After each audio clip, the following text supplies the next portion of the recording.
ان کی خدمت میں ایک خاتون آئی، اس نے جا کے عرض کیا کہ شیخ میری بیٹی مجھے بڑی پیاری تھی، فوت ہو گئی، تو مجھے کوئی وظیفہ بتائیں کہ میں خواب میں اس کو دیکھ سکوں۔ امام قسطلانی نے اس کو روایت کیا، خواب میں اسے دیکھ سکوں۔ آپ نے اس کو وظیفہ بتا دیا، وہ وظیفہ آپ کو بھی بتا دیتا ہوں، خواب میں کسی کو ملنا ہو۔ فرمایا 4 رکعت نفل پڑھ۔ کتنی؟ 4 رکعت نماز نفل پڑھ، ہر رکعت میں سورہ فاتحہ اور سورہ الہاکم التکاثر، بس۔ اور نماز عشاء کے بعد ہر رکعت میں سورہ فاتحہ اور پھر تکاثر، الہاکم التکاثر، یہ سورت پڑھنی ہے ایک ایک بار عشاء کی نماز کے بعد سونے سے پہلے۔ یہ 4 رکعتیں پڑھ کے جب فارغ ہو جا تو پھر درود پاک پڑھتی رہ، اور پاکیزہ وضو کے ساتھ لیٹ، جب تک نیند نہیں آتی درود پاک پڑھتے ہوئے سو جا، درود پاک ہی پڑھ،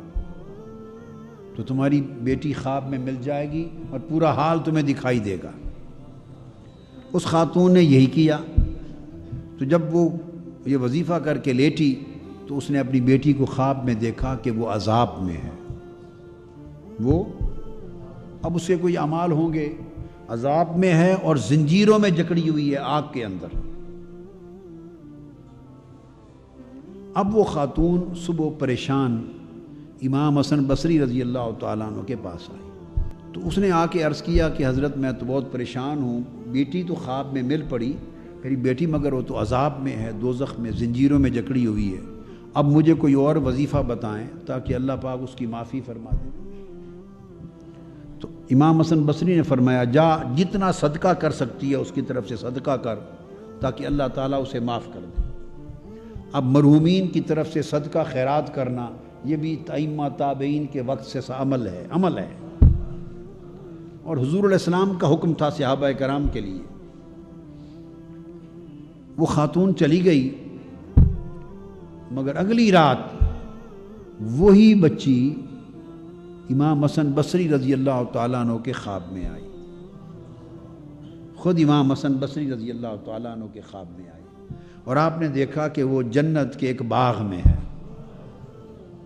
جنت کے ایک باغ میں ہے، اور آپ نے پوچھا، اس کے سر پہ نور ہے، آپ نے پوچھا کہ تمہارا تو حال یہ نہیں تھا، تم تو دوزخ میں تھی اور زنجیروں میں تو جکڑی ہوئی تھی، تو آج 2 دن کے اندر یہ حال بدل گیا، تم جنت کے باغ میں ہو اور سر پہ نور ہے، یہ کیفیت اور حالت کیوں بدل گئی؟ پہلے تو اس نے پوچھا کیا امام حسن بصری سے کہ حضرت کیا آپ نے مجھے پہچانا؟ پہلے یہ پوچھا، آپ نے فرمایا نہیں میں نے تو نہیں پہچانا کہ تو کون ہے۔